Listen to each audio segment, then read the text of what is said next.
नमस्कार दोस्तों, स्वागत करता हूं एक बार फिर से आपके अपने YouTube चैनल पर जिसका नाम है टारगेट करियर। उम्मीद करता हूं आप सभी अच्छे होंगे और बेहतर तरीके से अपनी स्टडी कंप्लीट कर रहे होंगे।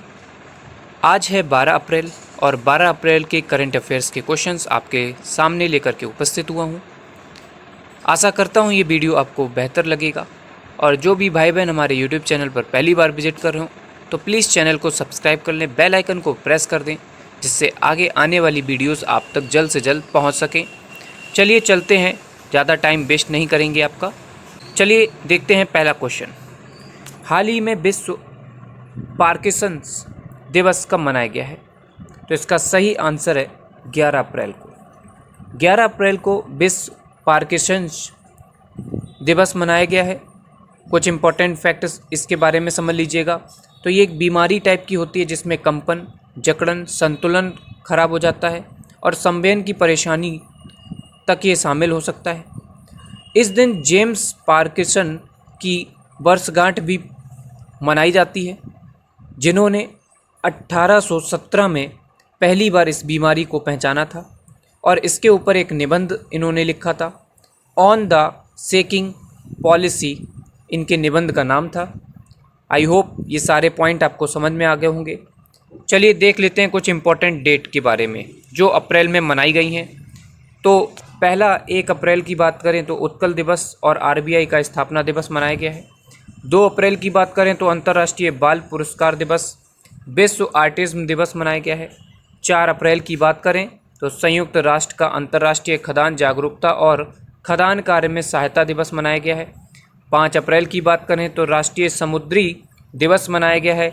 6 अप्रैल की बात करें तो विकास और शांति हेतु अंतर्राष्ट्रीय खेल दिवस मनाया गया है। अभी 9 अप्रैल को 57वां सीआरपीएफ दिवस मनाया गया है और 10 अप्रैल की बात करें तो विश्व होम्योपैथिक दिवस मनाया गया है। तो ये थे कुछ इम्पॉर्टेंट डेज जो अप्रैल में मनाए गए हैं अभी। चलिए देख लेते हैं, नेक्स्ट क्वेश्चन की तरफ बढ़ते हैं।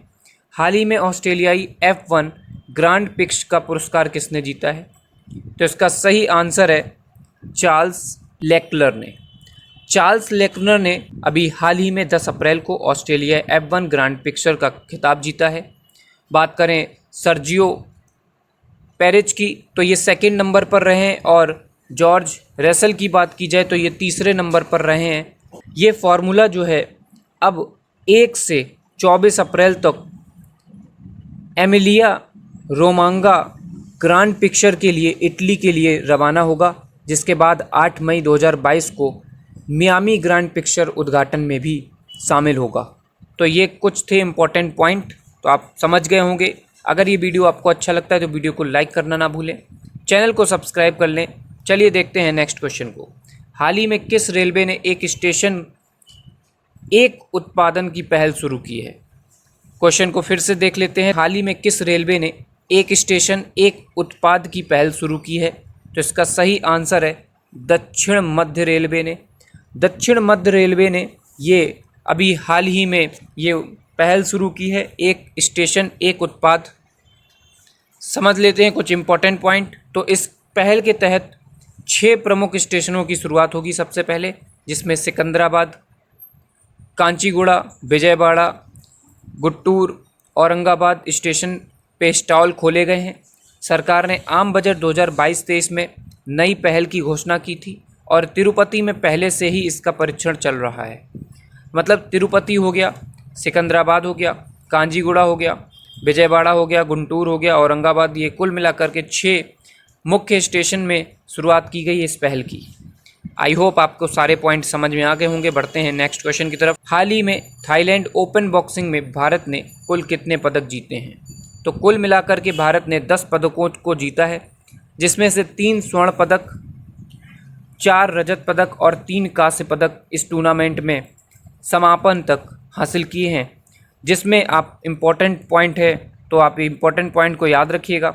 गोविंद साहनी 48 किग्रा में, अनंत प्रहलाद चोपड़े 54 किग्रा में, सुमित कुंडू 75 किग्रा में स्वर्ण पदक जीतने वाले व्यक्ति बन गए हैं। तो इन तीनों ने ओपन बॉक्सिंग, थाईलैंड के ओपन बॉक्सिंग में 3 स्वर्ण पदक जीते हैं। कुल मिलाकर के भारत ने 10 पदक जीते हैं बॉक्सिंग में। क्वेश्चन देख लीजिएगा, हाल ही में आंध्र प्रदेश मंत्रिमंडल के पुनर्गठन में कुल कितने मंत्रियों की ने शपथ ली है? तो इसमें सही आंसर है 25। कुल मिलाकर के 25 मंत्रियों ने आंध्र प्रदेश के अंदर एक पुनर्गठन किया गया है। मंत्रियों को दोबारा से, कुछ मंत्री पुराने, कुछ नए जो हैं आपके नए मंत्री को शामिल किया गया है। तो कुल मिलाकर के 13 नए मंत्री और 11 पुराने मंत्रियों को शपथ दिलाई गई है, जिसके साथ ही सीएम वाईएस जगन मोहन रेड्डी ने भी शपथ ली है। और बात करें तो सीएम आपको पता चल गए होंगे। और बात करें इसकी कैपिटल की, तो आंध्र प्रदेश की कैपिटल आप याद रखिएगा अमरावती है। चलते हैं नेक्स्ट क्वेश्चन की तरफ। हाल ही में नीति आयोग के राज्य ऊर्जा और जलवायु सूचकांक में कौन सा राज्य शीर्ष पर रहा है? तो इसका सही आंसर है गुजरात। गुजरात अभी टॉप पर रहा है। और गुजरात के बाद की बात की जाए तो केरल और पंजाब दूसरे और तीसरे नंबर पर आते हैं। बात करें छोटे राज्यों की इस लिस्ट में, तो इस लिस्ट में छोटे राज्य गोवा हो गया, सबसे ऊपर है। सबसे छोटा राज्य गोवा है और सबसे ऊपर है। इसके बाद त्रिपुरा, उसके बाद मणिपुर आता है। तो ये थे कुछ इंपॉर्टेंट पॉइंट इसके बारे में। चलते हैं नेक्स्ट क्वेश्चन की तरफ। हाल ही में किस देश ने शाहीन 3 मिसाइल का सफलतापूर्वक परीक्षण किया है? तो इसका सही आंसर है पाकिस्तान। पाकिस्तान ने शाहीन 3 मिसाइल का सफलतापूर्वक परीक्षण किया है। कुछ इंपॉर्टेंट फैक्ट समझ लीजिएगा। तो यह मिसाइल 2750 किलोमीटर के लक्ष्य को भेज सकती है, मतलब 2750 किलोमीटर के लक्ष्य को आसानी से भेज सकती है। यह मिसाइल सतह से सतह को मार करती है और ये सॉलिड फ्यूल है और पोस्ट सेपरेशन एल्टीट्यूड करेक्शन से लैस है। ये बहुत बड़ी बात है कि ये मिसाइल जो है सॉलिड फ्यूल है, पोस्ट सेपरेशन एल्टीट्यूड करेक्शन जिसको PSAC बोला जाता है, ये सिस्टम से पूरी तरीके से लैस है। बढ़ते हैं नेक्स्ट पॉइंट की तरफ। नेक्स्ट क्वेश्चन देख लीजिए, हाल ही में पाम संडे कब मनाया गया है? तो इसका सही आंसर है 10 अप्रैल को। 10 अप्रैल को पाम संडे को मनाया गया है। कुछ इंपॉर्टेंट पॉइंट समझ लीजिएगा। तो ये अवसर यरूशलेम में यीशु के आगमन को दर्शाता है। ईसा मसीह के आगमन को, यरूशलेम जगह है एक, आप ध्यान रखिएगा, यरूशलेम एक जगह है, वहाँ पर ईसा मसीह के आगमन को दर्शाया गया है। जब यीशु गधे पर सवार होकर यरूशलेम नगर में आए तो एक बड़ी भीड़ इकट्ठी हो गई, जिसमें पाम की डालियाँ और वस्त्र सड़क पर रख दिए गए और यीशु के राजसी स्वागत किया गया था। वहाँ के लोग होसन्ना होसन्ना का जाप करते हैं, जिसका अर्थ होता है हे भगवान हमें बचाइए। यह ईस्टर से पहले का रविवार है, जिससे पवित्र सप्ताह शुरू होता है। तो आप ये सारे इंपॉर्टेंट पॉइंट नोट डाउन कर लीजिएगा। बढ़ते हैं नेक्स्ट क्वेश्चन की तरफ। हाल ही में चौथा भारत अमेरिका 2+2 मंत्री स्तरीय संवाद कब से शुरू हुआ है? तो इसका सही आंसर है 11 अप्रैल को। 11 अप्रैल को चौथा भारत अमेरिका 2+2 मंत्री स्तरीय संवाद शुरू किया गया है। अच्छा, 2+2 के बारे में समझ लीजिएगा। कुल मिलाकर के 2 मंत्रियों को इसमें शामिल किया जाएगा। 2 अमेरिका के मंत्री और 2 भारत के मंत्री मिलकर के इसमें वार्ता करेंगे। बात करें 2022 में दोनों देशों के बीच 2+2 मंत्री स्तरीय वार्ता जो हुई थी वो दिल्ली में आयोजित हुई थी। बात कर लें, इस साल रक्षा मंत्री राजनाथ सिंह और विदेश मंत्री एस जयशंकर इसका प्रतिनिधित्व कर रहे हैं इंडिया की तरफ से, और अमेरिका का प्रतिनिधित्व विदेश मंत्री एंटनी ब्लिंकन और रक्षा सचिव लॉयड ऑस्टिन करेंगे। तो ये थे कुछ इंपॉर्टेंट पॉइंट इससे रिलेटेड। आई होप आपको सारे पॉइंट समझ में आ गए होंगे। बढ़ते हैं नेक्स्ट क्वेश्चन की तरफ। हाल ही में किसने पोरबंदर में 5 दिवसीय माधवपुर घेर मेले का उद्घाटन किया है? तो इसका सही आंसर है रामनाथ कोविंद। आप जानते होंगे रामनाथ कोविंद प्रेजेंट टाइम पर भारत के राष्ट्रपति बने हुए हैं और 10 अप्रैल को इन्होंने यह मेला आयोजित, इस मेले में माधवपुर घेरे मेले का उद्घाटन किया, जिसमें भगवान कृष्ण और देवी रुक्मणी की शादी का जश्न मनाने के लिए इसको आयोजित किया जाता है। प्रसिद्ध माधवदास मंदिर मूल रूप से इस गांव में 13वीं शताब्दी में बनाया गया था। तो ये सारे इम्पोर्टेंट पॉइंट थे, ये सारे इम्पोर्टेंट पॉइंट आप नोट डाउन कर लीजिएगा। बढ़ते हैं नेक्स्ट क्वेश्चन की तरफ, और ये क्वेश्चन हमारी वीडियो का लास्ट अंतिम प्रश्न होगा। आई होप ये सारे पॉइंट आपको समझ में आ गए होंगे।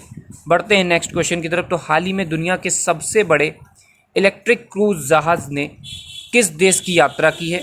अभी हाल ही में इसने यात्रा की है, तो चीन में इसने यात्रा की है। सबसे बड़े इलेक्ट्रिक क्रूज जहाज़ है ये, जो कि इसने चाइना में यात्रा की है। कुछ इंपॉर्टेंट पॉइंट समझ लीजिएगा इसके बारे में। तो 100 मीटर लंबा शून्य उत्सर्जन जहाज एक बार में 1300 यात्रियों को ले जा सकता है। ये 100 मीटर लंबा है और शून्य उत्सर्जन जहाज है, जिसमें 1300 से ज़्यादा यात्रियों को एक बार में ले जा सकता है। इसमें 100 से अधिक ईवी के बराबर 7500 kWh किलोवाट आवर की बैटरियां भी लगाई गई हैं, जिससे इसको पूरा संचालित किया जाता है, चलाया जाता है। इसको चाइना 3 गोर्जेस क्रॉप की सहायक कंपनी चाइना यांगत्सी पावर द्वारा विकसित किया गया था। तो ये थे कुछ इंपॉर्टेंट पॉइंट इससे रिलेटेड। आई होप आपको ये वीडियो बहुत ही अच्छा लगा होगा, हेल्पफुल लगा होगा। अगर आपको वीडियो अच्छा लगा है, वीडियो को पूरा देखा है, तो वीडियो को लाइक कर दीजिएगा। मिलते हैं नेक्स्ट वीडियो में, तब तक के लिए बाय।